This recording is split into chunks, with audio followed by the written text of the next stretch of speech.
হুজুর তার মা মাটিতে গইরেয়া গইরেয়া কান্দে, তে তার মারে এমন ভাবে মারধর করতেছে। আমি দেইকা হুজুর বিশ্বাস করবেন নি, আমি যে তারে আঞ্জা কইরা ধরছি হুজুর।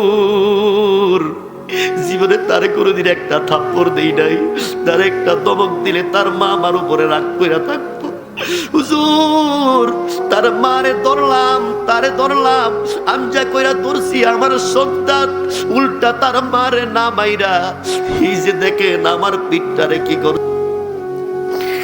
আমি বলি আপনি কান্না করবেন না, ধৈর্য ধরেন, মানুষটা কানতে কানতে বেহুশের মতো হইয়া যাবে।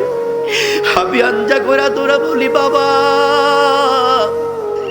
আপনার মতো এই বয়সে যদি আমার বাবা থাকতো, জীবনে কত ইচ্ছা ছিল বাবার একটা সুন্দর জামা পরাবো, শীতের কাপড়টাই না বাবারে পরে বলবো বাবা তোমারে আমি অনেক ভালোবাসি।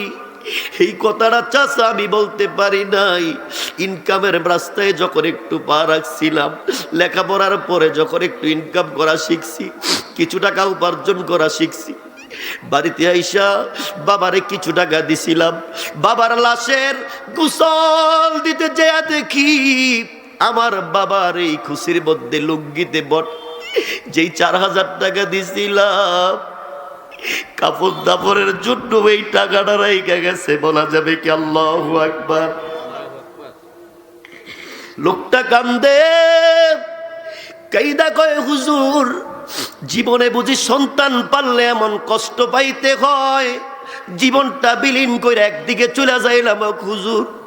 তার অত্যাচার গুলি দেখার পরে হুজুর দোকানে যাই না। আজকে অনেক দিন হইয়া যায়, একটু রং চা খাইলে হুজুর দোকানে বসতাম, শর্মে যাইতে পারি না, কারণ টিচার মানুষ, মানুষ দেখলে সম্মান করে।